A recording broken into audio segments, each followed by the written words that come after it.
iniciar con la segunda y última ronda de este foro. Vamos a pasarnos a Tamara, un momento más nos acompaña, y le vamos a ceder la palabra al maestro Osvaldo Salinas de la Fiscalía General de Justicia. Él es egresado de la licenciatura en Criminología por la UAM Reynosa Aztlán, con maestría en Derecho Penal por la UAM Francisco Hernández García, ambas de la Universidad Autónoma de Tamaulipas, y además tiene una especialidad en estudios de la frontera México-Estados Unidos por el Colegio de la Frontera Norte. Entonces tiene una trayectoria académica muy hermanada con estas dos instituciones, la UAD y el COLEF, y además tiene 20 años como perito criminalista en la Fiscalía General de Justicia del Estado de Tamaulipas. Y bueno, pues él nos viene a compartir precisamente un trabajo que había presentado Osvaldo. Muchas gracias, Osvaldo, y tiene la palabra. Sí, bueno, buen día. Y bueno, para nadie es un secreto lo que ha pasado en Tamaulipas a partir del 2010. Ahorita, como decía el doctor Flores, refería que a partir de la lucha o a partir de Felipe Calderón, de 2006-2007, cuando él remarcó la lucha contra los cárteles de la droga y que él decía la guerra contra el narcotráfico. El contexto de esa época, a veces se critica mucho a Felipe Calderón, el presidente, pero no había otra forma de hacer frente a los cárteles de la droga. Era muy complicado porque no había fuerzas de seguridad, el Estado estaba ausente de muchas áreas y el crimen organizado, a partir, tomó como bastión al Estado de Tamaulipas, pues por los múltiples cruces que tiene. Tenemos 370 kilómetros de frontera, 17 cruces internacionales, y el mayor cruce de mercancías por Nuevo Laredo. Siguiente.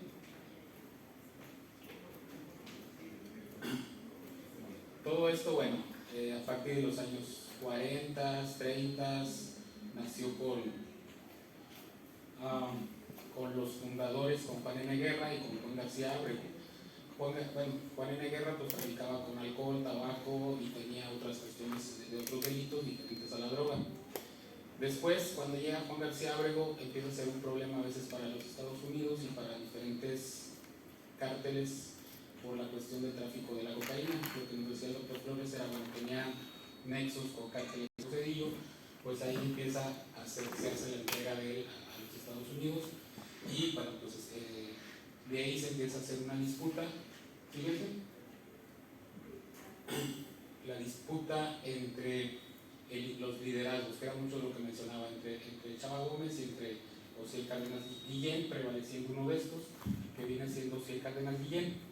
Osiel Cárdenas Guillén lo que hace es crear un grupo hasta cierto punto como pretoriano, que era su protección y su seguridad, de grupos de lo que vienen a ser los sicarios o personas que le brindaban la seguridad, la protección, pero también esta estructura iba mucho más allá porque también había cuestión de pues, lo que es una empresa, ¿no? Lo que es contadores, personas que pagaban, todo esto del tráfico de la droga. El contexto pues era totalmente diferente. Después el contexto va cambiando y también empiezan a haber mucho tráfico de inmigrantes, ¿verdad? Y también empiezan a ver ahí que es una ganancia. Va creciendo esta problemática, pero también empiezan a ver que también el cobro de cuotas, el cobro de diezmos para la seguridad, pues también empieza a ser algo redituable, y pues empiezan a ingresar a veces hasta cobrar cuestiones de gobierno o poner gente en el gobierno, como en donde hay mucho dinero, en las comapas o en ciertos municipios, y empiezan a obtener recursos, ¿verdad? En mayor parte de recursos, y que ya vienen siendo por parte del gobierno. Lo que se hace anterior, a partir del 2009-2008, en el 2003 detienen a Osiel Cárdenas Guillén y empieza a haber cuestiones de división. El cártel de los Zetas, que era único, el grupo de los Zetas, que era prácticamente para protección, empieza a aprender del negocio, empieza a cobrar cuotas de poder, y empieza a haber en ciertas ciudades de Tamaulipas empieza a haber una doble, pues un grupo o dos grupos en cada ciudad o en cada que cobraban poder, y empieza a haber conflictos, empiezan a conflictuar hasta que se empieza a generar un cártel pues aleatorio al cártel del Golfo. A partir del 2010, en febrero es cuando empieza, más o menos el 22 de febrero es cuando empieza una ola de violencia bastante grande, lo que viene a ser en la frontera chica o en toda la frontera, donde un grupo prevalece sobre el otro en base a la violencia y en base a matarse. Ellos, los que están en la imagen, pues son los que principian o los que dan inicio. Unos se quedan del lado del cártel del Golfo, otro del cártel de los Zetas. La mayor parte, o si no es que todos, o están detenidos o están muertos. Gregorio Zapeda, que prevalecía en Reynosa, Eduardo Costilla, que prevalecía en la zona de Matamoros, en la zona de Tampico, Tommy Tormenta, bueno, que está muerto. Los dos de arriba están detenidos. Osiel Cárdenas Guillén, que está detenido. Samuel Borrego Flores, que también fue ejecutado en el 2011. Y de los Zetas, Lascano, lo que es el Jume, lo que es el Mamito, lo que es el Z40 y lo que viene siendo el Concord. La mayor parte están detenidos o están muertos, ¿no? Que ellos son los principales y son los iniciadores de este grupo, ¿verdad? El contexto. Estas personas duraban más tiempo en los liderazgos, ¿verdad?, que lo que es la actualidad y el contexto que tenemos. Siguiente. En el contexto del 2010, pues Tamaulipas se divide más o menos en 5 regiones controladas por cártel de los Zetas o cártel del Golfo. Lo que venía siendo desde Nuevo Laredo a Nueva Ciudad Guerrero, dominado por el cártel de los Zetas. Lo que viene siendo desde Ciudad Mier hasta Matamoros, cártel del Golfo. La zona sur, Tampico, algunas áreas de Mante por cártel del Golfo, y la cuestión de Hidalgo, que venía siendo cártel del Golfo, que esta viene siendo más o menos la división que se daba, y era muy complicado que una persona de Ciudad Victoria, cuando viajara a Ciudad Reynosa, si era dominada por un cártel distinto, o de Nuevo Laredo a la ciudad de Matamoros, o viceversa, pues podían ser víctimas de la delincuencia, podían ser levantados, ejecutados y desaparecidos, o desaparecidos. Siguiente.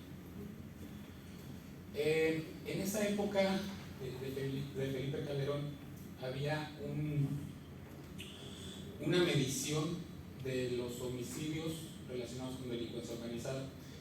Del 2007 al 2009 pues era bastante bajo. En el 2010 pues sube, pues hay un incremento del 1000%, era un incremento bastante grande. Todo esto lo que nos fue generando en el estado, o este tipo de violencia tan acelerado, o el incremento tan grave que se dio, pues fueron cambios sociales y transformaciones sociales, que yo creo que a la época o al contexto actual, pues todavía seguimos a lo mejor teniendo secuelas, o todavía tenemos, buscamos medidas de seguridad para que no nos vaya a pasar algo, ¿verdad? Porque pues anterior al 2009, pues nosotros podíamos viajar por Tamaulipas a cualquier hora y podíamos circular en nuestro carro, y ahorita o a partir del 2010 pues tenemos bastante medidos los tiempos, ¿verdad? Porque de noche ya se dan las 8, 7, ya no podemos viajar, ¿verdad? Algunos nos aventuramos y viajamos y no nos ha pasado nada, pero siempre vamos asustados. Pero si ya dan las 4 o 5 de la tarde, o probablemente ahorita yo les puedo decir, a lo mejor yo puedo ir de aquí a Villa Alemán tranquilamente, pero de Alemán para Laredo pues ya no voy, ¿verdad? Mejor le saco por Monterrey o le saco por el otro lado, porque esas carreteras están bastante solas y bastante inseguras. Siguiente. La estadística anterior es difícil ahorita encontrarla, lo que era lo de la presidencia de la República, la cuestión de delincuencia organizada, porque cada sexenio o cada administración nos cambia los datos o la forma de medir los homicidios, y esto nos complica bastante.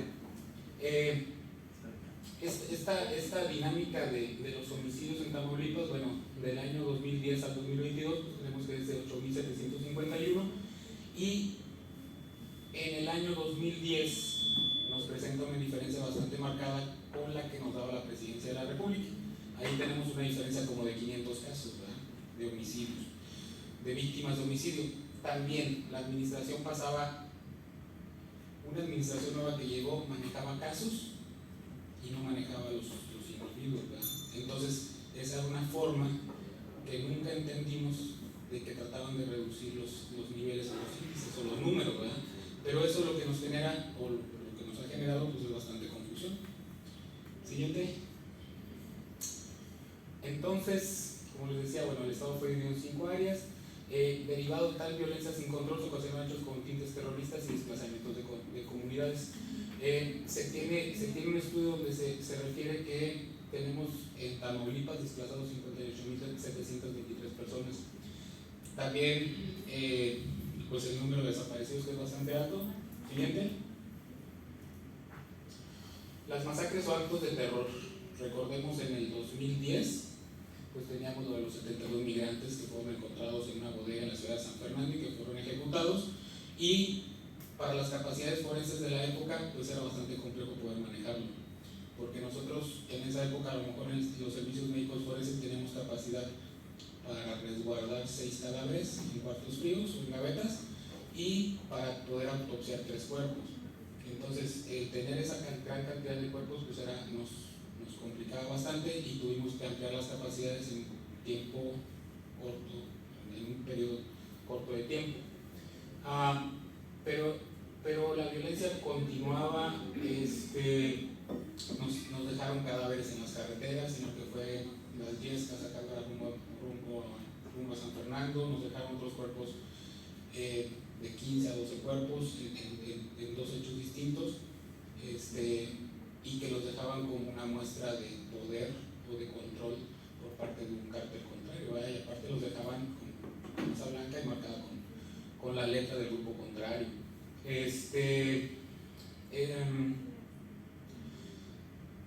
Dejaban cuerpos colgados en los puentes, que yo creo que eso en el contexto ha cambiado un poquito, ya se ha visto disminuida esa parte, pero en la ciudad de Nuevo Laredo nos dejaron como 9 cuerpos colgados, y pues eso era para ejemplificar lo que le iba a pasar a las personas que llegaran, pues para querer ahí controlar la ciudad, ¿verdad? Pero aunque ha disminuido este tipo de problema, hemos seguido teniendo estos problemas. No sé, hace 2 años tuvimos las 16 personas que murieron en la ciudad de Reynosa, que un grupo contrario empezó a disparar y empezó a matar gente por todos lados. Y también tenemos, con el aumento de la violencia, también ha aumentado los cuerpos de seguridad. Esos cuerpos de seguridad, si bien sí han disminuido los niveles o los índices, también han cometido hechos pues ejecuciones extrajudiciales, ¿verdad? Lo que ha pasado en Colombia, lo que ha pasado en Brasil con los grupos que matan o tratan de eliminar grupos delincuenciales, pero amparados por la ley, como el caso de los 19 extranjeros de Camargo, que fueron ejecutados y calcinados por personal de lo que era seguridad pública. Siguiente. En lo que fue el estudio de la tesis del 2016, nosotros tratamos de los actos de terror que se presentaban en el Estado, tratar de cuantificarlos en base a bibliografía y etnografía. Tratamos de ir haciendo el estudio de tipo retrospectivo y tratar de identificar el número de casos. En esa época, en ese contexto, pues veíamos coches bombas, incendios negocios que incendiaban, autobuses que eran asaltados o baleados, ataques a la población civil donde arrojaban granadas, y pues también los bloqueos, que los bloqueos pues siguen persistiendo hasta la actualidad, ¿verdad? Bloqueos, enfrentamientos, y bueno, no sé de aquí, pero ¿quién no ha quedado en medio de no creo que todos, pero en medio de una balacera, o igual te enteras por las redes sociales o por algún medio de que hay una balacera o que está cerrada la carretera, que hay bloqueos y pues ya no puedes salir? O a quién no le ha tocado un poncha llanta, ¿verdad? Que es también una de las cosas más comunes y que yo creo que Reynosa lidera, porque Reynosa yo creo que cada tercer día o diario siempre se presenta un hecho de violencia, ¿verdad? Siguiente. En este contexto lo que hacíamos era, bueno, pues ir viendo los enfrentamientos, ejecuciones, irlos midiendo e ir pues viendo el número de víctimas y el número de casos y hechos, y pues que a todos nos han marcado de alguna forma. Nosotros probablemente, si no hemos sido víctimas directas, pues hemos sido víctimas indirectas, pues, si no nos ha tocado que alguien haya sido víctima cercana o propio, pues sí ha tocado que tengamos un conocido, alguna persona, ¿verdad?, que conozcamos. Y bueno, siguiente. La forma de muerte en los casos de ejecuciones, pues en el contexto anterior al 2010, pues eran por arma de fuego, arma blanca, atropellados, pero después todo fue cambiando, cuestiones de decapitaciones, desmembramientos, localización de fosas clandestinas, o actualmente en el contexto lo que estamos encontrando son lugares de cremación clandestina, que pues le llaman centros de exterminio. Siguiente. Los enfrentamientos, medirlos por parte de qué autoridades y bueno, las personas que fallecían en estos hechos, ¿verdad? Y siguiente. La lucha se daba en las calles, en las ciudades, en los medios rurales, pero también se daba en la prisión. Las fugas de reos, pues en total, entre 2010 y 2011, entre 2012, pues fueron de 423 personas que se fugaron, principalmente de los centros penitenciarios de Reynosa, Matamoros, Miguel Alemán y Nuevo Laredo. El número de homicidios también, había personas que, pues había homicidios múltiples en las cárceles, personas que llegaban de un cártel que era contrario a la ciudad en que se encontraban, probablemente cuando eran detenidas, pues a los días que eran pasadas al penal, después eran encontradas muertas, ya fuera por ahorcamiento o ya fuera por arma blanca, ¿verdad? Entonces, ahí lo que después de años de que pasaba esta situación, porque casos así se tuvieron 113 homicidios, o se contabilizaron 113 homicidios con esos contextos, pues lo que trató de hacer el gobierno fue: si tú perteneces a un cártel, te vamos a mandar a una cárcel donde domine tu cárcel para que no te vaya a pasar esta situación. Siguiente. Tuvimos también, pues somos uno de los estados que tenemos el mayor índice de periodistas que fallecen, pero también hubo personas que fallecieron que pasaban información, que en las redes sociales se duraron un cierto tiempo pasando información a la población para poder evitar pasar por esas situaciones. En este contexto, bueno, pues tenemos el caso hasta el año pasado de 16 periodistas que fueron víctimas de la delincuencia, que fueron muertos, que fueron asesinados, pero también tenemos el caso de alguien emblemático que era de Twitter y que creo que estaba identificada como que era Reynosa, el caso de una persona que se identificaba como mío, que muchos años la estuvimos siguiendo y que yo la seguía personalmente, hasta que un día aparece en su nick una foto donde aparece ejecutado. Siempre era como la gatita y la seguíamos porque daba información de hechos de violencia y que nosotros pues lo checábamos pues, para tratar de evitar pasar por esos lugares. Pero también tenemos el caso de una persona que era denominada la nena de Nuevo Laredo, que ella fue decapitada y que fue puesta en la Paseo Colón o en un lugar emblemático de Laredo, su cabeza y aparte pues con una manta o con un mensaje del crimen organizado para las personas que estuvieran escribiendo en Nuevo Laredo en vivo, creo que era como se llamaba el blog, pues les iba a pasar eso. Uno de los lugares donde es más complicado obtener información en cuanto a crimen organizado puede ser Nuevo Laredo. Ni siquiera en una plática simple nadie te va a decir, o es muy complicado que alguien te diga nada. A lo que hablamos a lo mejor de Ciudad Victoria, que también dicen que es muy cerrada a las personas con este tipo de temas, pues también en Nuevo Laredo ahí sí es un lugar a diferencia de otras ciudades del estado. Siguiente. Bueno, a la fecha del estudio, que fue cerrado en 2015, teníamos un total de 5.622 personas desaparecidas contabilizadas en Tamaulipas y era el estado con el mayor número de personas desaparecidas en el país. Actualmente, de acuerdo a la Comisión Nacional de Búsqueda, tenemos un total de 13.012 personas. Aquí había podíamos sacar información del RERPE, el Registro Nacional de Personas Desaparecidas, pero también nos cambió la metodología. Aquí podíamos sacar estadísticas de personas, sexo, cuando desaparecieron, muchos datos para la investigación, pero también nos cambió y tampoco he encontrado esa parte o esa facilidad que tenía el RENPEP. Ahora hicieron otra plataforma que me ha costado bastante poder, y es casi imposible poder hacer esa contabilidad. Siguiente. De acuerdo a los datos hasta el 2015 teníamos que de las personas desaparecidas el sexo, bueno, pues era 4.427 personas eran hombres y 1.195 eran mujeres. Siguiente. Los grupos de edad desaparecidos, el que más prevalecía era entre 18 a 35 años. Y el que, bueno, las personas adultas mayores pues eran más complicados. El porcentaje mayor del tiempo que las personas, de los registros que tenía el RENPEP, pues el 60% desapareció entre el 2010 y el 2012.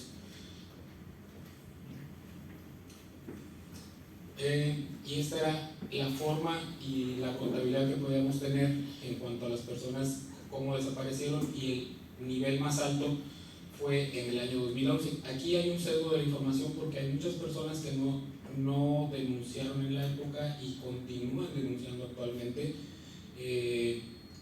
personas desaparecidas en estas épocas.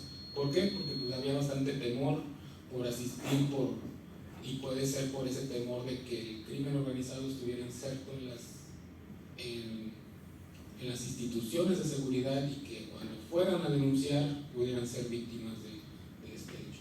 Siguiente.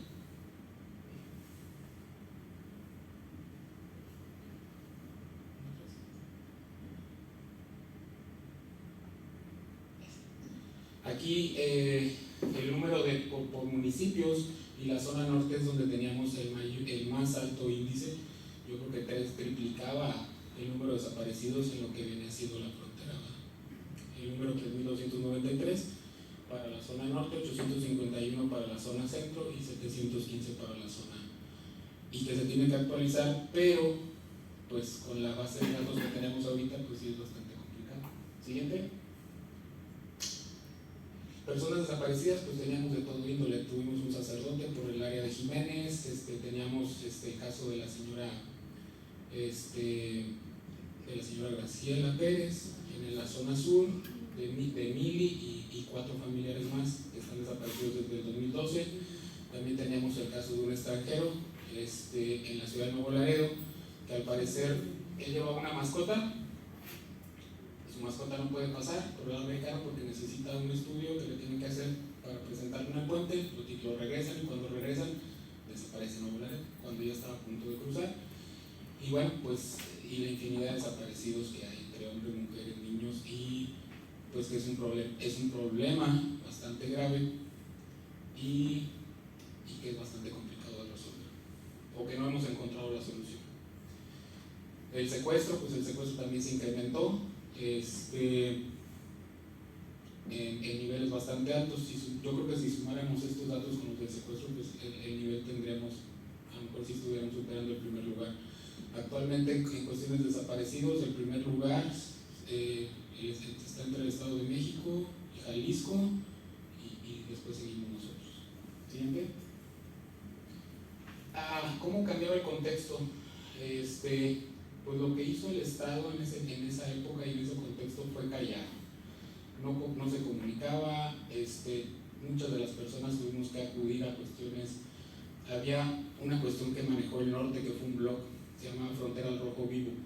Este blog lo que hacía, o lo que hacíamos muchos, era tratar, porque ahí nos ponían por cada municipio las situaciones de riesgo que estaban ocurriendo. En esa época el Twitter era menos efectivo, o no había, o estaba iniciando el Twitter, estaba iniciando el Facebook, no era tan común. Entonces lo que hizo Grupo Reforma del Norte fue poner un blog al servicio al servicio de la comunidad, donde muchas personas se comunicaban, y sí funcionó 1 año, 2 años, yo creo que estuvo activo, pero después lo tuvieron que cancelar porque ya se dedicaban a hacer otro tipo a hacer acusaciones. Entonces lo que hicieron fue tratar de derrumbarlo, pero sí funcionaba como un medio de prevención, bueno, para nosotros que estábamos inmersos en cuestiones de seguridad pública. Después, bueno, se transformó a Twitter, donde pasaban datos de información, no sé, la página de Valor por Tamaulipas,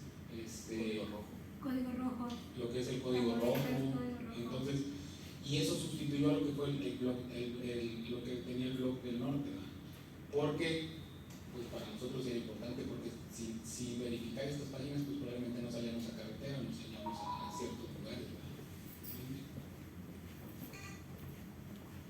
Entonces, como les decía, pues el crimen organizado silenció lo que fue porque ni en la prensa teníamos información, el gobierno no dio información, la prensa no dio información, y entonces eran personas o grupos civiles los que hacían esa parte de prevención.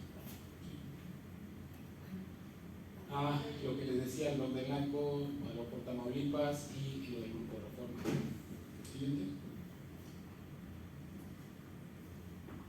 Entonces, como les decía, pues, el gobierno no reaccionó, minimizaban los hechos, negaban las situaciones, aunque eran muy evidentes, y pues la sociedad tenía entre que vivimos entre el asombro, el miedo, la desesperación, y pues no sabíamos a quién acudir, porque yo a veces pongo un ejemplo bien práctico. Probablemente si yo ahorita salgo de aquí y llego a desaparecer, probablemente mi mamá o mi familia no van a saber a dónde acudir, ¿verdad? Y no van a saber qué hacer ni dónde buscarme, ¿verdad? Entonces, es algo que sucede, que pasa, ¿verdad? Yo creo que en menor proporción actualmente, porque ya hay más herramientas, pero yo creo que en esa época era totalmente una realidad. O probablemente si ibas a alguna institución, pues ibas a ser un poco rechazado, o ponemos la denuncia en tanto tiempo, y pues las búsquedas deben de ser inmediatas como se tratan de realizar actualmente, pero sí el problema es bastante grave y bastante. El contexto totalmente cambió, porque antes era Cártel del Golfo y Cártel de los Zetas, y había grupos bastante definidos, con liderazgos bastante definidos, y yo creo que actualmente lo que pasa es que tenemos dentro de los grupos subgrupos. Está Cártel del Golfo Metros, que de Miguel Alemán a Reynosa controla hasta la mitad de Río Bravo. Está el grupo Cártel del Golfo, que son los Escorpiones o los Ciclones, que manejan lo que viene siendo de Matamoros hasta Río Bravo, parte de Tampico, y pues viene a ser ahora que ya propiamente no son tantos Zetas, ¿verdad? Sino que ya es un grupo que se llama Cártel del Noreste, que está controlando ciertas partes como Mante, Victoria o Laredo, ¿verdad? Hay otros grupos que se hace Z Vieja Escuela, que todos están en una pugna, en una lucha constante, y pues la sociedad es la que está en medio de esa lucha y esa pugna constante, ¿verdad? ¿Por qué? Porque si antes eran liderazgos bien establecidos, si antes eran solamente dos grupos, pues ahorita podemos tener hasta dentro de los grupos, subgrupos, y dentro de esos subgrupos todavía hay más divisiones, ¿verdad? Y todas esas divisiones pues lo que van generando son pues, más personas desaparecidas, y van generando más asesinatos, más levantones, y pues que estemos en riesgo pues, todos, ¿verdad? Siguiente. Entonces actualmente, de acuerdo a la Comisión Nacional de Búsqueda, en Tamaulipas tenemos aproximadamente el 10% de las fosas clandestinas que se han localizado en el país, con un total de 547. Los lugares donde se han encontrado el mayor número de fosas clandestinas en Tamaulipas es en San Fernando, Padilla, Ciudad Victoria, Miguel Alemán, Reynosa, Matamoros y Vallehermoso. Los lugares de cremación clandestina, pues en Abasolo, Matamoros, Victoria, Alemán, Reynosa, Nuevo Laredo, Vallehermoso, Mante y Jicotenca. Estos lugares de cremación clandestina son muy difíciles de abordar, son muy difíciles de trabajar. Hay lugares que se lleva hasta 5 años que se están procesando y trabajando, y pues también es difícil para los forenses poder procesar tanta información y tratar de darle identidad a todos los restos, ¿verdad? El contexto que teníamos de marzo del 2011 a noviembre del 2013, de acuerdo a un informe que hizo la Sedena, en Tamaulipas se habían localizado 93 fosas, de las cuales 52 eran localizadas en San Fernando y el resto en los 14 municipios. Y pues ahorita pues ya vamos al nivel de 547, y esto es con lo que estamos, como que todo lo que pasó durante los años más difíciles del conflicto, que todavía lo seguimos teniendo, pues ahora lo que estamos es localizando todas estas fosas que quedaron ahí. Pues, lo que refería a lo mejor con el doctor Arturo cuando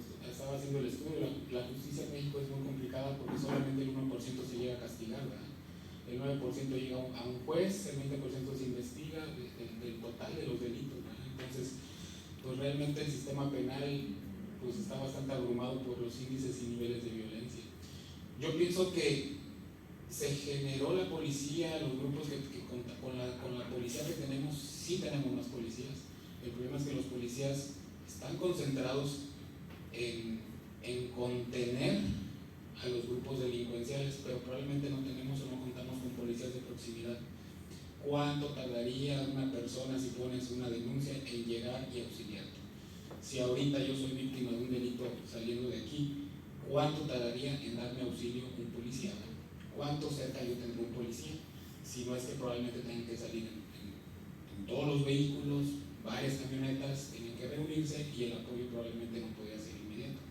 Entonces, pues cuando las personas desaparecen, pues eso tendría que ser un apoyo, un auxilio inmediato. Pero ¿cómo llegar y cómo nosotros como criminólogos de formación o cómo que tratamos de ver estos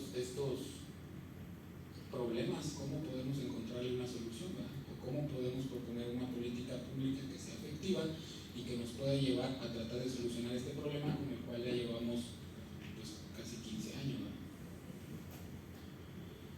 ¿verdad? ¿Por qué muchas de las personas o los jóvenes pueden optar, o jóvenes o de cualquier edad, a trabajar con el crimen organizado? Bueno, pues es que del 80 al 2006, pues de acuerdo a un estudio de la UNAM, del Centro de Análisis Multidisciplinario de la UNAM, pues el poder adquisitivo se ha perdido entre el 70 al 77%, ¿verdad?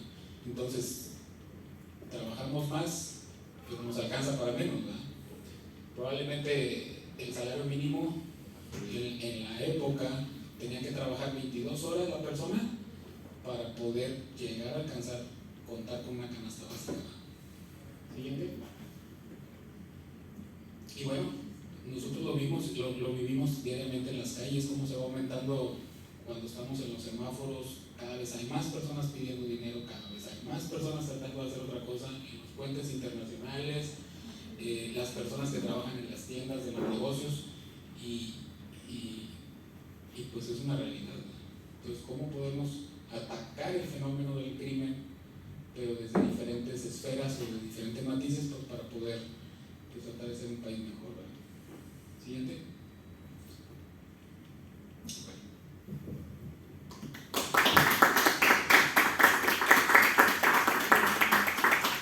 Pues muchas gracias, doctor. Me autocedo la palabra. Bueno, me autocedo la palabra y bueno, les agradezco a todos por estar aquí y por venir. Pedí al chico si nos puede poner la presentación.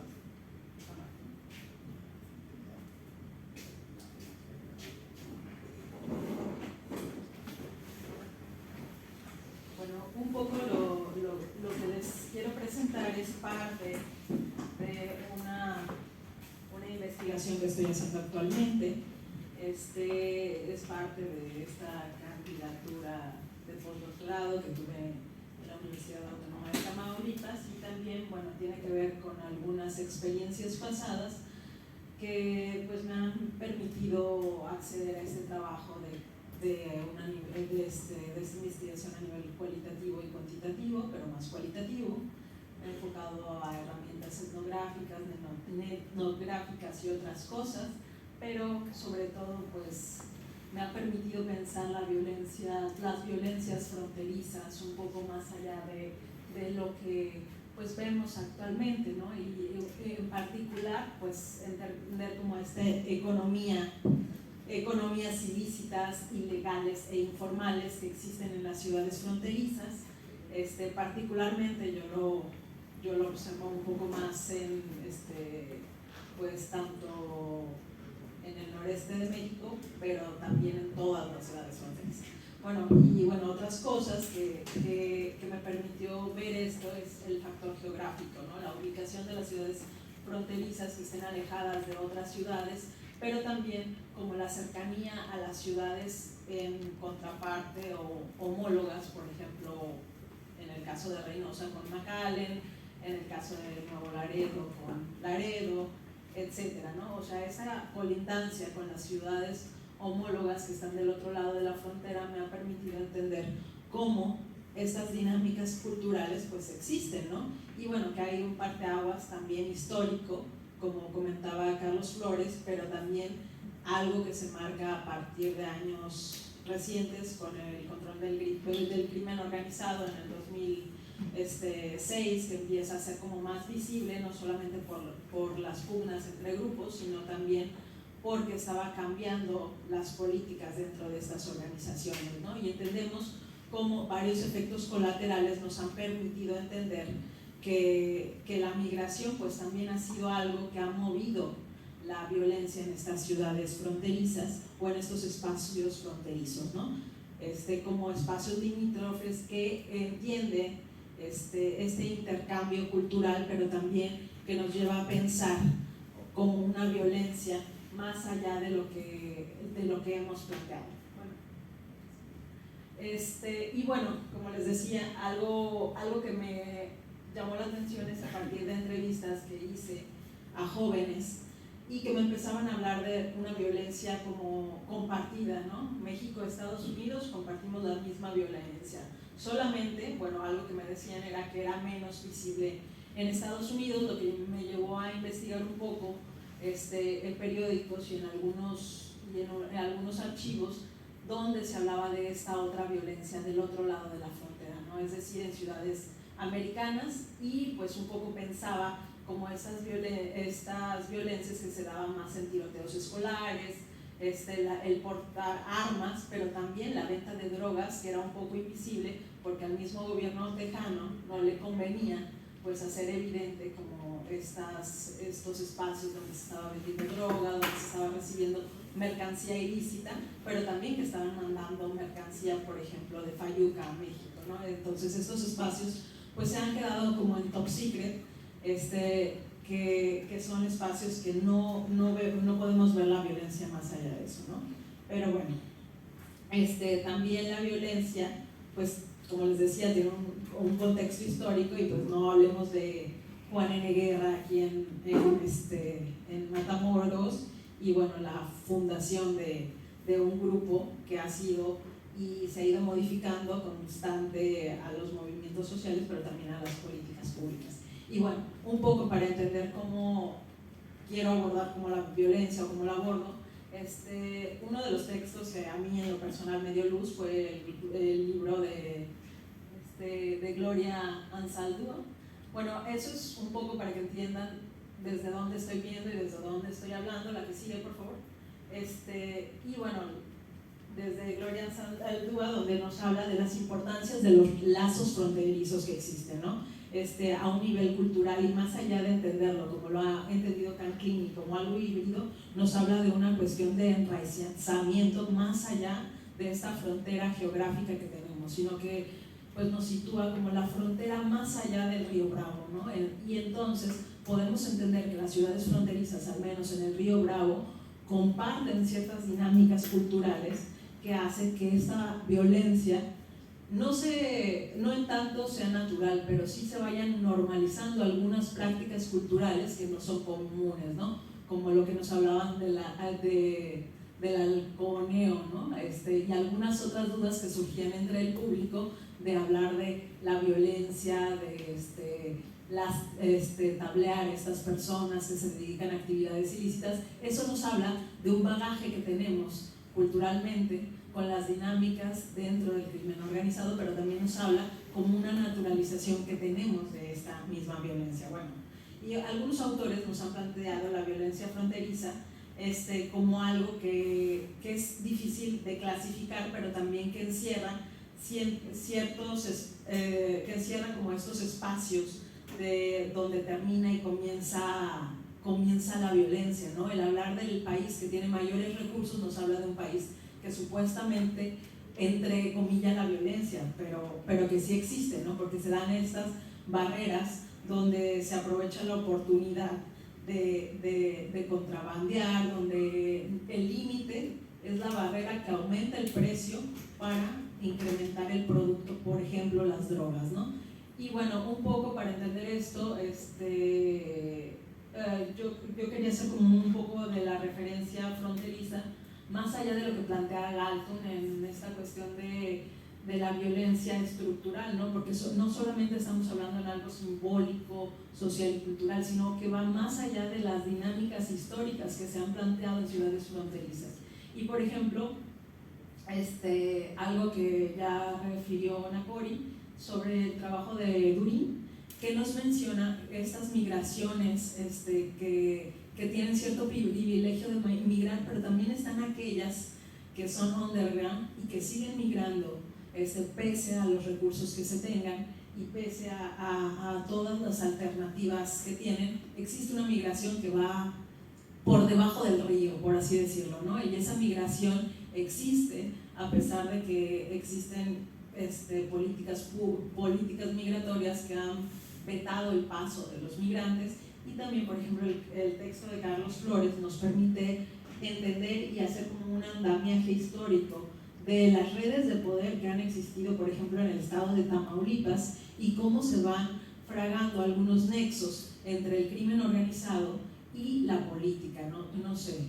Y entre algunas conversaciones que he tenido o que tuve con algunos informantes, me dieron luz para entender cómo el crimen organizado ha tenido ciertos nexos con actores locales de diferentes niveles de la política, y pues me permitió entender cómo la estructura del crimen organizado también influye en las dinámicas culturales en las ciudades, ¿no?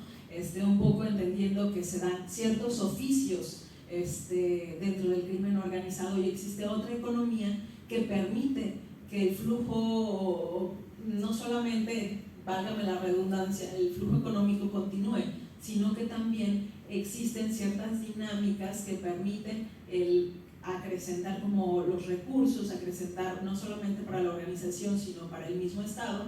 Y bueno, hay un poco dentro de lo que he investigado, me permitió entender cómo, llámese el grupo crimen organizado, el grupo organizado que sea, CETA, CTC, como ahorita nos mencionaban, existen ciertos lineamientos y ciertas formas de operar. Por ejemplo, aquí pues está el que controla la zona, el que paga, el de la droga, el de la migración, etc., ¿no? Y eso nos va abriendo otros panoramas que nos permiten entender cómo se va perpetuando la violencia criminal en estos espacios, pero también cómo se traslapa con la cotidianidad de las dinámicas de interacción en ciudades fronterizas. Es decir, cómo la violencia va más allá del entender como varios puntos, ¿no? La violencia criminal, la violencia estructural y compartir ciertas dinámicas en Estados Unidos, ¿no? Por ejemplo, algunas narrativas me decían, sabemos quién va a quedar en México en tal, bueno, me decía un informante con nexos con con X grupo, y me decía, bueno, ya sabemos quién va a quedar en México porque sabemos quiénes lo están apoyando. Entonces siempre sabemos cómo se tejen estas redes de poder, pero también cómo se tejen los grupos del crimen organizado para controlar ciertos espacios. Y bueno, como les decía, es algo meramente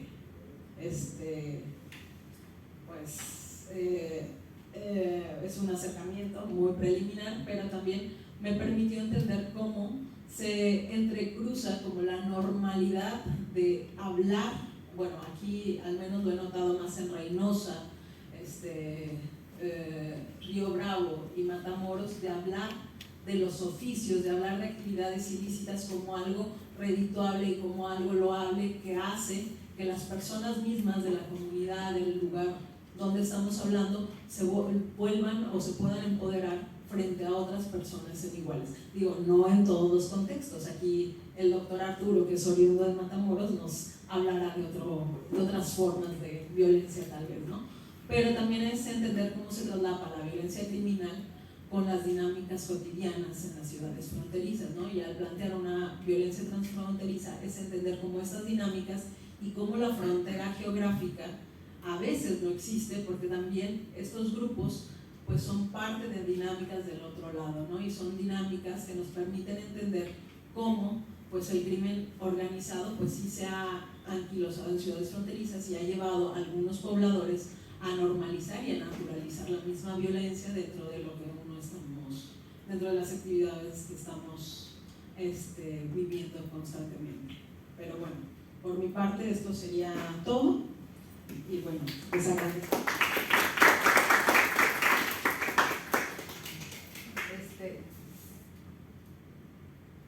Bueno, le cedemos la palabra a la doctora Carolina Landeros, que es doctora investigadora de la UAT Reynosa, y pues le cedemos la palabra a la doctora.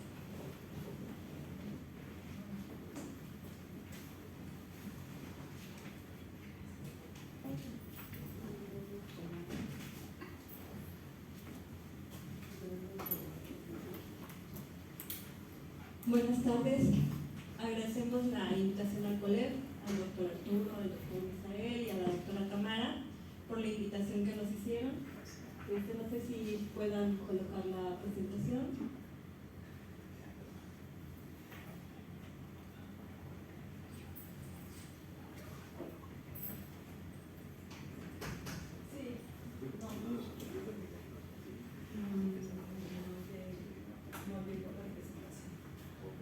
Pero si damos 5 minutos para que nos la puedas volver a enviar, si quieres presentar o lo haces a capela. Como uso, pero yo igual la traigo en el teléfono, entonces, como me indiques. Si quieres, empezamos. Muy bueno. Criminología. Muy bien, el tema que vengo a relatarles es relación entre la violencia y el delito de robo de vehículos en la frontera reynosense de Tamaulipas. Entonces, como hemos observado recientemente, Reynosa ha sido un foco en lo que es el robo de vehículos, pero para poder entender, para poder adentrarnos en ello, pues hay que conocer toda la esfera. Ya nos decía el antropólogo Montalvo que la violencia pues nos va a rodear, ¿no? Y poco a poco, desafortunadamente, nos va a ir inmiscuyendo dentro de esta. Tenemos que conocer primero cuáles son las incidencias delictivas que se presentan. Y vamos a observar que, como bien decía el doctor anteriormente, esta incidencia ha ido cambiando la metodología en la que nos presentan los resultados. Tenemos ya que durante la reforma que se dio en el paso de los 8 años, del 2008 al 2016, pues hay muchos delitos que fueron cambiando, que si ya no eran graves, que si ya eran común. Entonces, estos permitieron o dieron paso a que en el 2018 se implementara una nueva metodología para la verificación de esta incidencia delictiva. Dentro de ellos, recientemente, el 2023, nos indican que Tamaulipas, según las estadísticas que tenemos, ha ido disminuyendo en delitos. Esos son los datos que nos ofrece el Secretariado Ejecutivo. Pero desafortunadamente hemos de entender que hay mucha cifra que se queda dentro de la cifra negra. Personas que no denuncian por X o por Y motivos, y que todas esas vivencias, aunque las veamos en redes, pero no hay una denuncia tal cual ante la Fiscalía o ante la institución perteneciente, ¿no? Bien, dentro de esta incidencia delictiva, Tamaulipas destacaba en lo que era secuestro. Ahora nos está indicando que estamos destacando, pero en delito patrimonial. O sea que estamos cambiando estos datos, por lo menos lo que nos están presentando en las estadísticas oficiales. Y nos indica que desafortunadamente Reynosa pues va liderando dentro de los principales delitos de la entidad tamaulipeca. Estamos liderando en daño a propiedad, en robo de vehículos, en violencia familiar y en lesiones. Está destacando Reynosa en esos 4 principalmente. Posteriormente le sigue Ciudad Victoria, luego Matamoros. Somos las 3 ciudades que van despuntando con referencia a los delitos. Entonces, habría que observar qué está sucediendo dentro de las políticas públicas. ¿Por qué estamos fallando en estos delitos? ¿Qué está sucediendo? Tenemos 13 ciudades fronterizas: Nuevo Laredo, Matamoros y Reynosa. Comprendiendo lo que decía el doctor, Nuevo Laredo es un poco más hermético. Probablemente por ahí tenemos una de las pautas por las que no haya demasiados datos. Y Reynosa está despuntando, pero ahora sí que vendría el análisis. Si estamos despuntando en estos delitos, ¿por qué a nivel nacional se supone que estamos disminuyendo en las cifras oficiales, ¿no? Para hacer hincapié en que, aparte de observar estas conductas, de observar estos delitos, pues hay que hacer también fuerza hacia la denuncia, porque si no hay denuncia, ¿de dónde va a tener soporte metodológico una propuesta en políticas públicas para poder atenderlo? Bien, dentro de los delitos que nosotros destacábamos, que era el delito de robo a vehículos, hemos observado que en redes sociales nos comunican o nos dan a conocer el carjacking. ¿Qué es el carjacking? Aquel delito con violencia mientras está en circulación. Ha sido muy conocido el traslado de Reynosa, Río Bravo, Matamoros, como uno de los principales donde se destaca este delito, donde les han quitado, ahora sí que pick-up, les han quitado camionetas familiares, ¿no? Que son las más susceptibles en esta franja, en este lado, por así decirlo, de Reynosa, ¿no? Pero haciendo una pequeña encuesta de percepción, remarcando lo que decía la doctora Gabori, con auxilio de los estudiantes, que son ahora sí que de ahí de nuestra unidad académica multidisciplinaria, de la licenciatura de Criminología, los jóvenes nos han apoyado a contestar estas encuestas para conocer si ellos han sido víctimas o no de alguno de los delitos que venían enmarcados ahora sí que en la presentación, pero destacan que sí han presenciado delitos los chicos. El 58% de los jóvenes que están en el turno vespertino han sido víctimas de algún delito. Delitos que van desde robo, extorsión, que se han relacionado con secuestro y con violación, ¿no? Lo que es violencia sexual. Y han sido también víctimas de robo de vehículos dentro de la categoría de robos.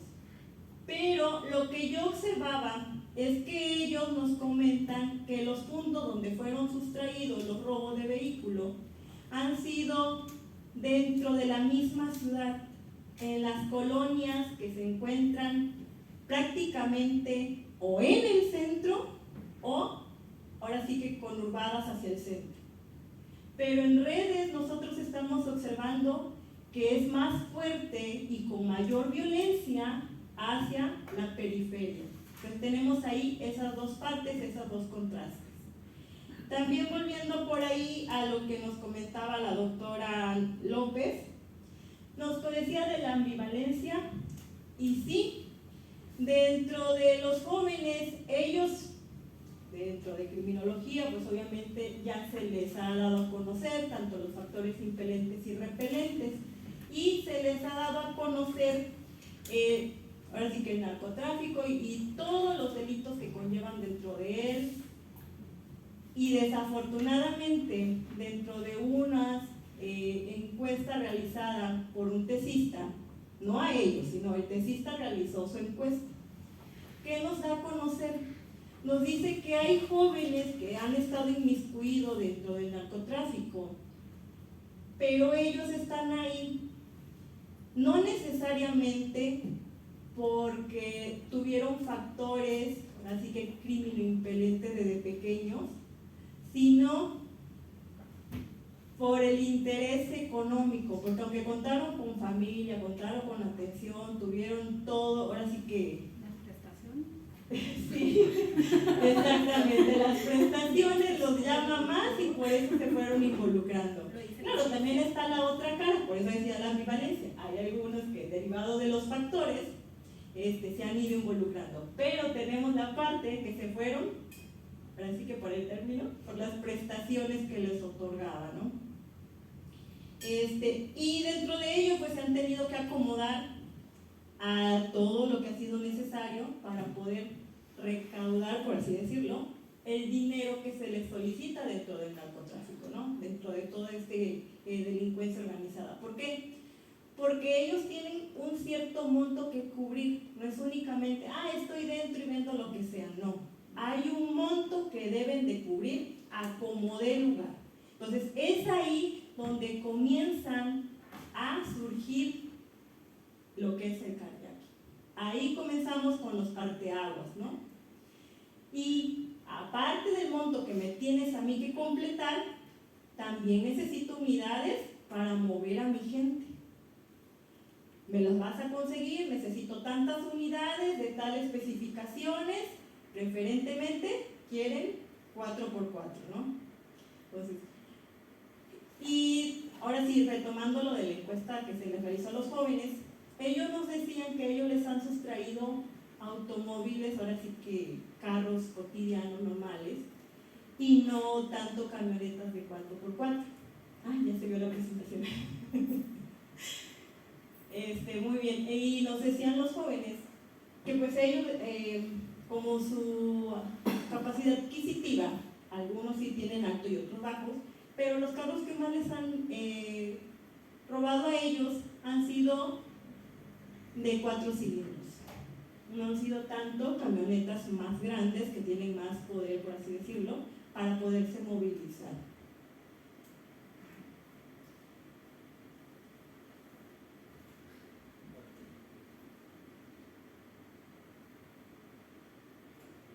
No sé si se pueda reproducir el video. Nada más es un video de cómo se ejecutó el delito con violencia. ¿No?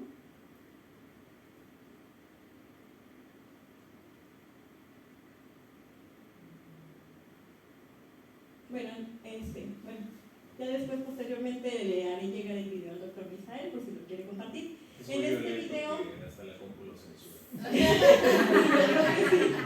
en este video lo que se percibe es que hacia la misma zona, que era donde veníamos ahorita, que le dije, por cierto, a la persona que venía manejando, pásale rápido aquí porque aquí han sucedido muchos robos, con una arma de fuego, pues bajan al conductor, lo hacen que se arrodille, que se tire al piso y se llevan su unidad, ¿no?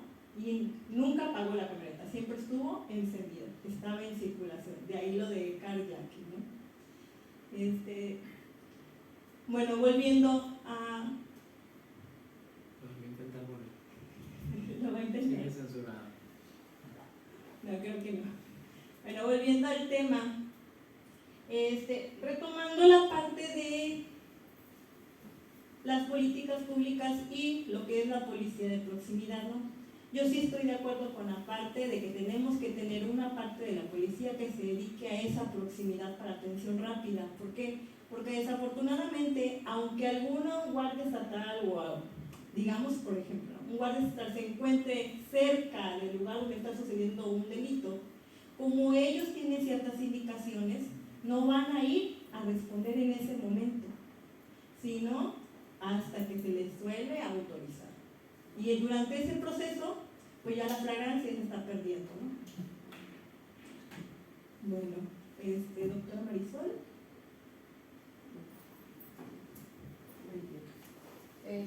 Bueno, y ya hablando en esta parte del contexto que habían estado mencionando sobre la radiografía que se han hecho de los diferentes temas que se han trabajado dentro de la unidad académica donde estamos nosotros en la Universidad Autónoma de Tamaulipas, por allá por el 2017, comentaba aquí la doctora Ana Cori, también trabajamos esta parte de poder contribuir, ¿no? Y cambiar ese imaginario de violencia entre los niños, los adolescentes, y por ahí realizamos un proyecto con la doctora Carla Villarreal sobre vocaciones científicas. ¿Qué hicimos nosotros? Nos llamaba mucho la atención porque prácticamente en el 2017 un compañero que está ahí de psicólogo se fue a aplicar para ver el estrés y la violencia en los niños, pues ya ven que toda esta parte que nos tocaron los bloqueos, a ellos les tocaron los enfrentamientos, muchos hasta en las escuelas, ¿no? En este caso veíamos nosotros que pues estaban resguardados en los salones cuando se suscitaban las balaceras, y veíamos nosotros que, por ejemplo, el maestro, el trabajo que hizo tan impresionante de ir y pedirles que hicieran el imaginario de su ciudad en un dibujo, viendo los resultados que vemos de esta investigación. O sea, nos sorprendió bastante porque los niños, por ejemplo, dibujaban un Bob Esponja ejecutando a Patricio, o en este caso admiraban a los jefes de los cárteles y sabían hasta los nombres, que el metro que el metro el otro. O sea, era todo un contexto de violencia que decidimos trabajar en Reynosa. Nos guiamos por los polígonos de seguridad que se manejan en el estado y vimos cuáles eran, en este caso, las áreas más afectadas por toda esta parte de la violencia que se suscitó del 2010 pues hasta la fecha, porque no ha erradicado tanto la violencia, ¿verdad? Que digamos nosotros como lo manejan oficialmente las estadísticas del gobierno, pero que realmente es otra cara la que estamos viviendo. Y se hizo este proyecto que fue antes de la pandemia, fue en el 2019, donde tratamos de cambiar el imaginario de violencia por un imaginario de acercamiento hacia la ciencia. ¿Qué hicimos? Pues trabajamos con todos los investigadores del área de química, de nutrición, de ingeniería, y les dijimos, vamos a poner lo que estamos haciendo nosotros aquí desde la academia, ustedes como investigadores, vamos a dárselos a conocer a los niños, a decirles que pueden ser científicos, que no admiren a los malos en este caso, ¿no? Sino que también estamos trabajando nosotros en las universidades y qué es lo que estamos haciendo para seguir avanzando en esas cuestiones. Pero sí estuvimos llevando a los niños, duró casi una semana, que el doctor Carla y la doctora Carolina estuvieron trabajando con nosotros este proyecto y con la doctora Carla, que era la responsable técnica, sobre el acercamiento hacia la ciencia, en este caso en áreas o en cuestiones de zonas violentas. Llevamos a los niños, niñas, como decía, desde el kinder, primaria, secundaria, prepa, universidad, que vieran todo lo que presentaba la ciudad. De hecho, hasta trabajamos con el gobierno municipal, llevamos cultura, llevamos concurso de pintura, y vieron ellos arte, también esa parte de cambiarles un poquito ese imaginario por el que ellos habían pasado, ¿no? En todo este contexto de violencia, y que había otra esfera de la ciudad, otra cara que la ciudad tenía, y que desde nuestras trincheras pues tenemos que dar esas aportaciones, ¿no? Como criminólogos nosotros en esta parte de prevención del delito, de atención a todas esas cuestiones que estaban pasando en el entorno de nuestra ciudad y de todo el estado y pues de todo el país prácticamente. Entonces ahí estuvimos trabajando esa parte de esos proyectos, ese proyecto importante, es un proyecto de CONACYT que era sobre vocaciones científicas. Y pues esta parte también de las investigaciones que han hecho estudiantes de la licenciatura, de la maestría, y aquí la doctora Carolina, que desarrolló esta parte del kayaking, ¿no? Que veamos nosotros cómo se suscitaba en toda esta parte del área fronteriza, el centro y sur de la ciudad, del estado, perdón, y veíamos nosotros cómo pues prácticamente te bajaban del vehículo, en donde en el área que fueran manejando, con en este caso armados, pues te pedían el vehículo, que te bajaran. Muchas veces hasta se llevaban a la gente en los vehículos, ya no alcanzaban ni siquiera a bajar. La verdad que vivimos una situación de violencia muy fuerte en el que estamos tratando de recuperarnos, seguimos trabajando cada quien desde nuestra universidades, gobierno, instituciones, pero también una parte importante es la sociedad, ¿no? ¿Qué estamos haciendo nosotros para trabajar toda esta parte de lo que nosotros podemos llevar a cabo en conjunto, ¿no? Y siempre creo que eso es importante, ver todos los resultados que hay, las cifras negras, lo que no se denuncia, ¿no? ¿Qué está pasando y cómo podemos nosotros aportar? Eso sería todo. Gracias.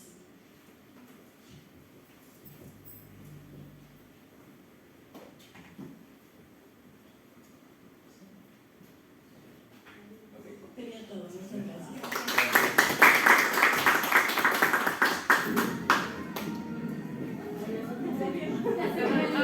ahí tiene ya ahora sí, mira. Ya los descensuramos. No puedo.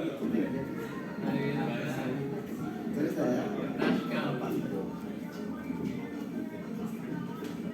Antes de llegar a la laguna, ¿va? Sí, Yendo de aquí para allá. de allá para acá.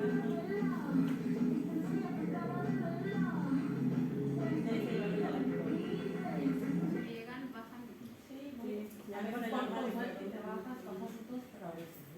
Entonces, en Palo Blanco y eso es donde ahorita están robando bastantes carros. También. Ahorita otra vez ha aumentado. Pues vamos a guardar. Empezando otra De vez. julio para acá ha habido un despunte violento.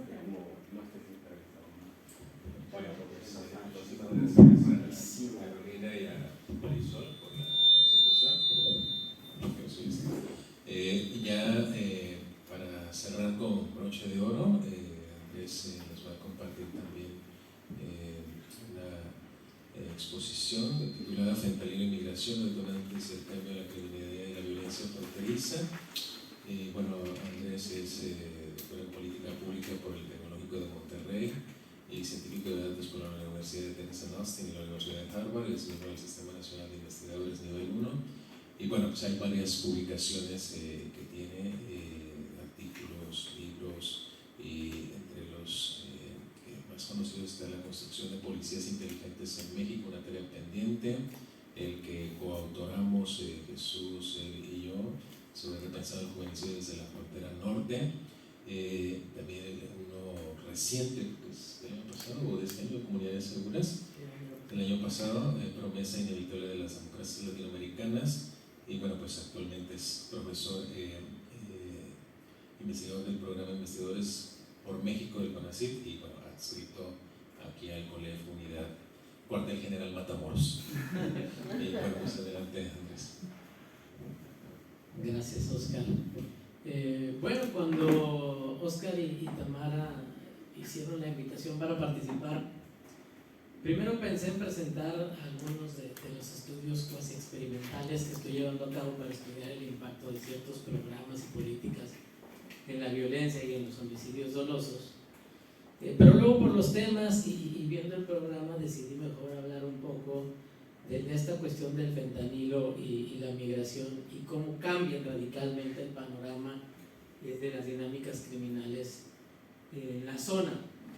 Algunos de los temas introductorios que iba a tocar ya los fueron tocando Carlos Flores, el maestro Osvaldo, entre otros, de cómo en la zona se fue pasando de estas familias que se dedicaban al contrabando, luego con la fundación del Cártel de Guadalajara en su momento, los vínculos, la introducción del tema de la cocaína y cómo el auge de la cocaína le da esta organización y empiezan a conformarse ahora sí ya como organizaciones criminales con otras dimensiones, que dentro de lo que realizaban seguía teniendo, y esto es algo muy de Luis Astorga, el gobierno una cierta capacidad para administrar, ¿no?, la actividad criminal. Pero luego, si vamos retomando un poco el tema de Trejo y Ley, pues los procesos de democratización y descentralización en el país, con todo lo bueno que trajeron, pues también vieron mermadas las capacidades del Estado para administrar la actividad criminal, ¿no? Es decir, ya no era una sola entidad con la que tenías que negociar, sino que ahora había que negociar con gobiernos municipales de un partido, gobiernos estatales de otros partidos, gobierno federal, que sí con el ejército, que sí con la policía estatal. Entonces, de alguna manera eso fue fragmentando también la capacidad del Estado para, lidiar con la problemática de la violencia criminal. Pero también, en gran medida, mucho del tema de entender la criminalidad y la violencia en el país pasa por entender las zonas grises en las cuales se conectan el Estado y el mundo criminal, ¿no? ¿Cómo se dan precisamente estas conexiones entre las organizaciones criminales y la autoridad? Recordemos hace mucho aquí en Matamoros, quien era el líder de la organización criminal, que opera principalmente en la ciudad, y conocido como el vaquero, pues resulta que estaba en la nómina de la policía, ¿no? Entonces, tratar de entender cómo funciona esto, pues no pasa por entender esas zonas grises de cómo se conecta el mundo criminal con la autoridad. Y mucho del auge y crecimiento de estas organizaciones pasa también por pactos de protección, ¿no? En aquel tiempo, antes de que vinieran estos procesos de democratización y descentralización, pues esos pactos eran relativamente estables, ¿no? No había esta inestabilidad que es inherente a la democracia, ¿no?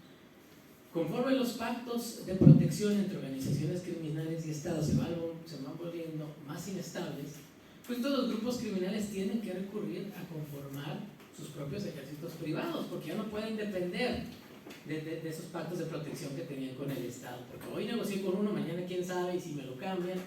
Entonces empiezan a conformar sus grupos de protección privados, y ahí aparecen los Zetas en su momento, y muchos también de los grupos criminales que hoy operan en la región, que se habla aquí, de los Escorpiones en Matamoros, de los Metros en Reynosa, pues hoy el cártel de Noreste Nuevo Laredo, que es el heredero de los Zetas, pues todos en realidad eran parte de estos ejércitos privados, eran de estos grupos que fueron creando como ejércitos privados de protección para garantizar un poco, bueno, si no puedo yo asegurarme de que el Estado me va a dar esa protección, pues con estos ejércitos privados se da una dinámica un poco de plata o plomo, ¿no? Es cuando en esa época se empieza a popularizar todo el tema de plata o plomo.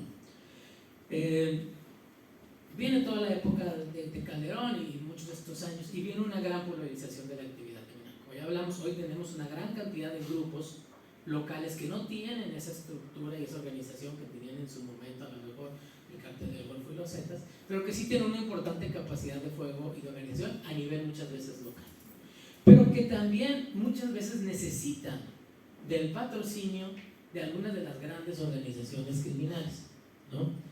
Es decir, muchas de estas organizaciones criminales no son ellas capaces de hacerse de la droga o de hacerse de las armas, sino también recurren mucho a un esquema que pareciera ser como si fuera un esquema de franquicias, ¿no?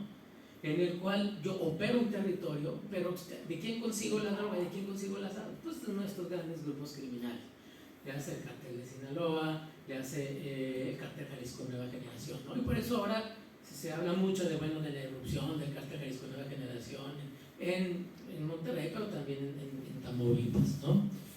Y por supuesto, y ahorita me voy a meter al tema específico del fentanilo y de la migración, pero también el tema de los Zetas cambió el paradigma de cómo se comportan y qué tipo de acciones llevan a cabo los grupos criminales. Ya no eran estas negocios familiares dedicados más primero al contrabando y luego al tráfico de drogas, sino que muchos de estos grupos que eran de protección, pues realmente de lo que sabían y en lo que eran expertos era en el uso de la violencia, no tanto en el tráfico de drogas, y sabían que tenían esa ventaja comparativa. Y entonces a lo que fueron así diciendo la transición fue precisamente a la extracción de rentas. Es decir, entonces ¿qué empiezo? Pues me empiezo entonces a meter ahora sí más a la extorsión, me empiezo a meter más al secuestro, me empiezo a meter más incluso a la cooptación de presupuestos públicos, ¿no? No solo imponer funcionarios, sino también decir al gobierno, bueno, sí, pero ¿sabes qué parte del presupuesto público me lo vas a dar a mí? O como sucede en muchas de las ciudades fronterizas, sí, nada más que el corralón lo va a operar tal grupo, sí, nada más que tal parte del negocio de la basura lo va a operar este grupo criminal, etc., ¿no?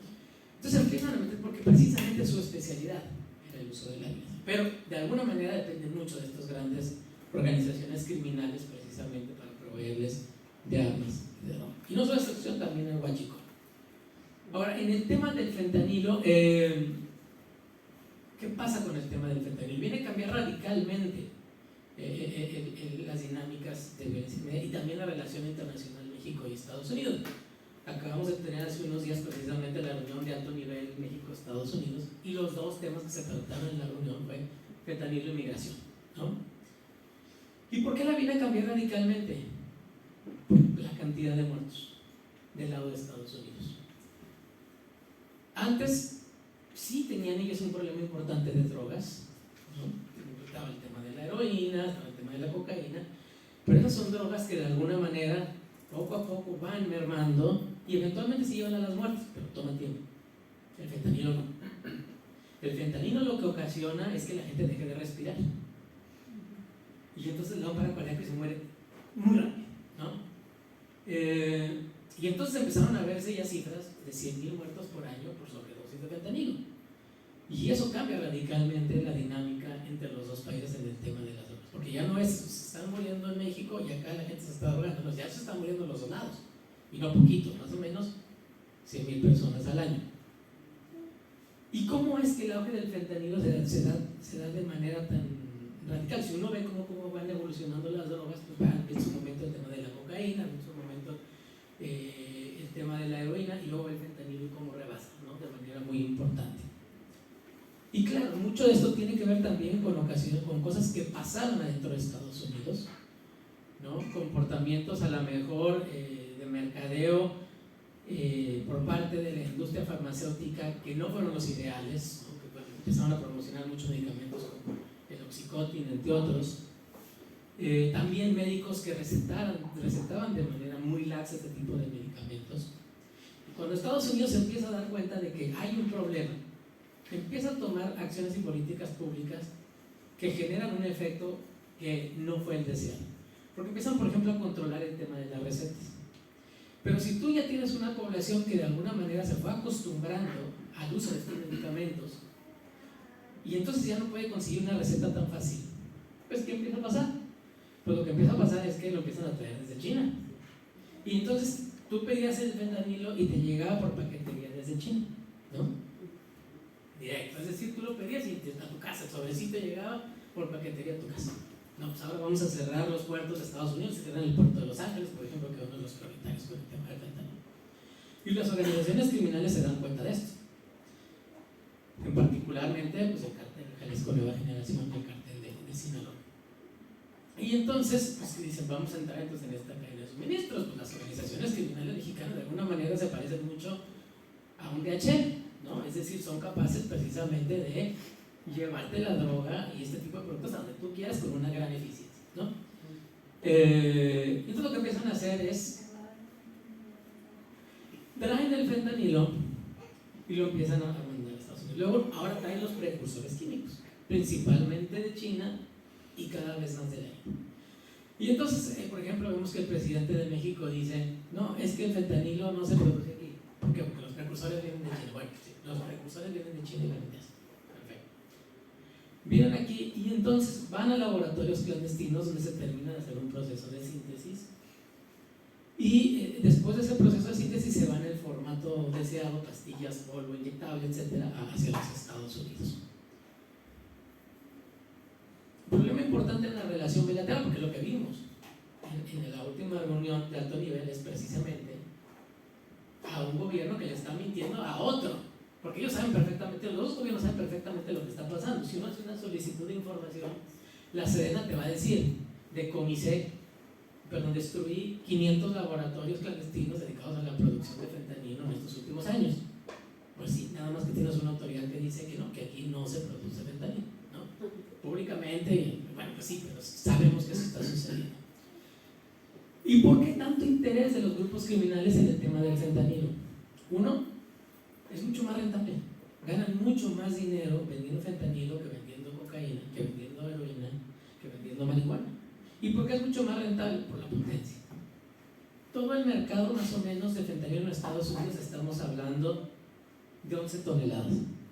Trata de controlar 11 toneladas que cruzan la frontera. No es nada para una frontera como la de México con Estados Unidos. El tema es que con muy poquito puedes hacer mucho.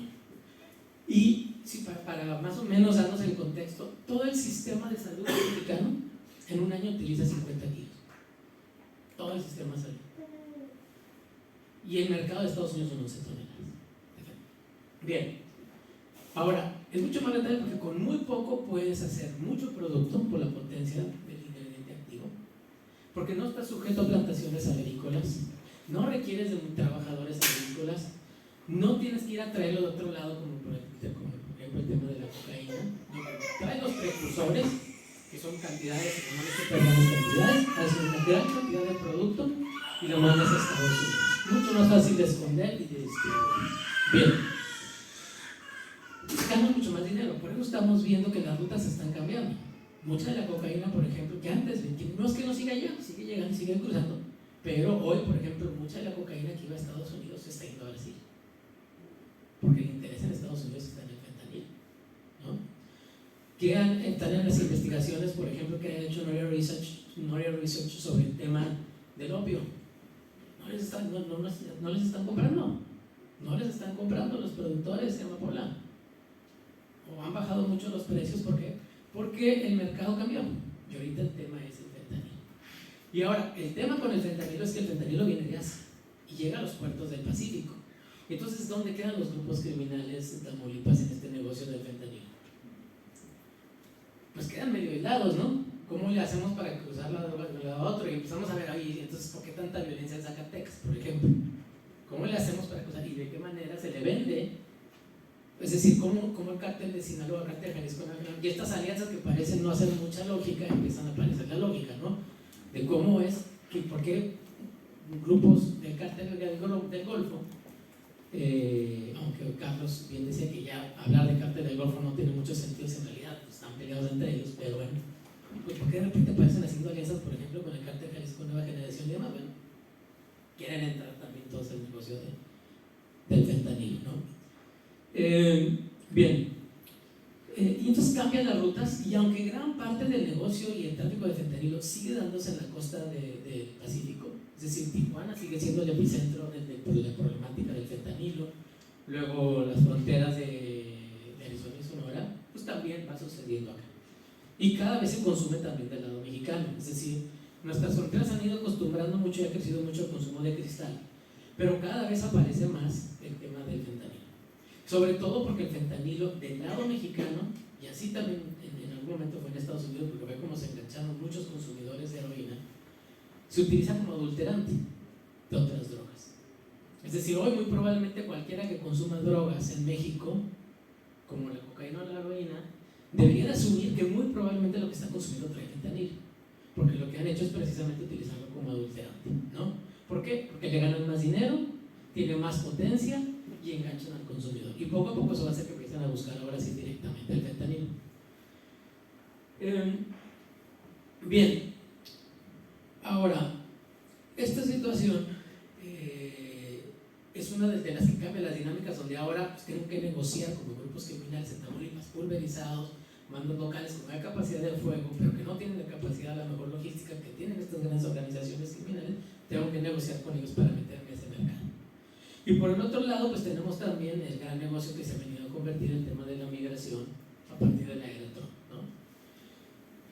Y la migración, si bien no es un problema nuevo, el impacto político de la migración en la relación bilateral ha crecido muchísimo. Nunca había sido un problema tan político como lo es hoy.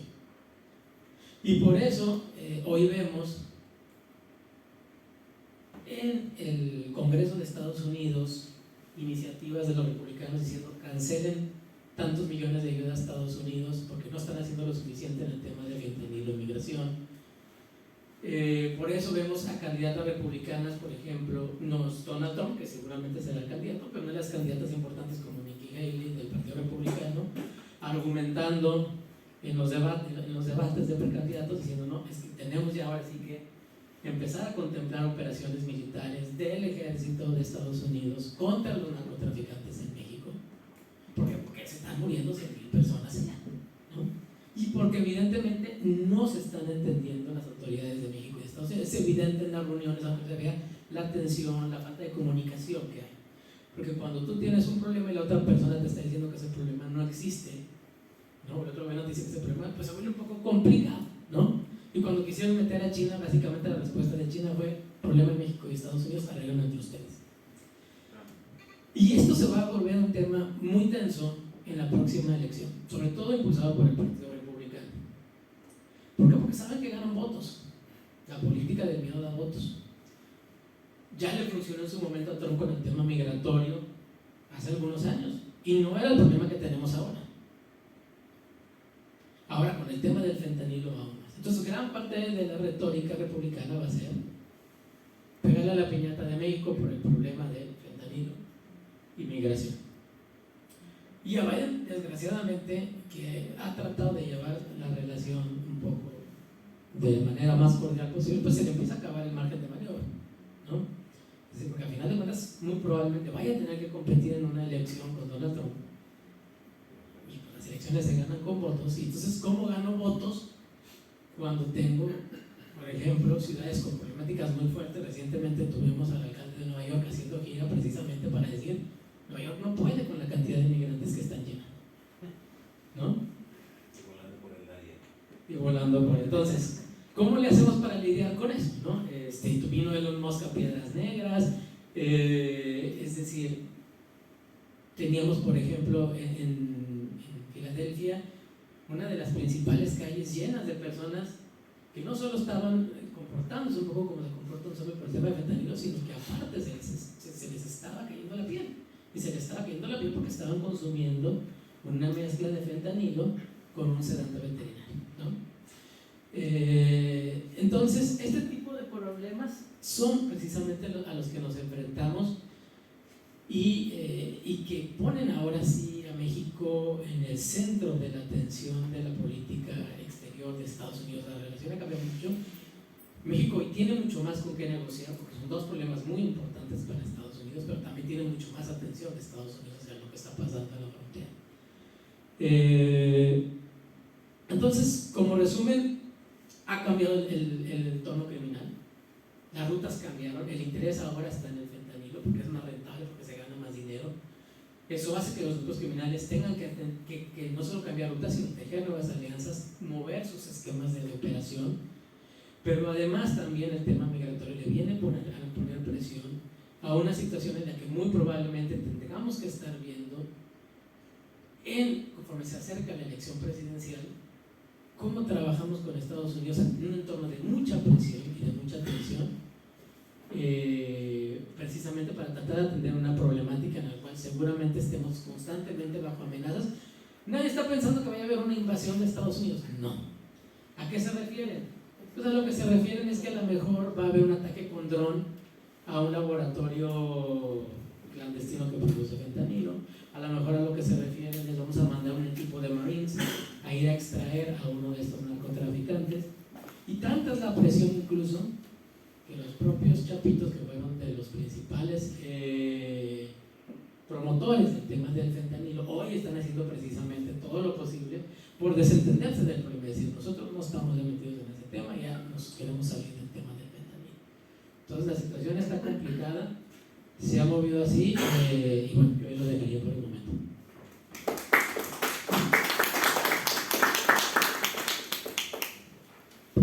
Bueno, muchísimas gracias, Andrés.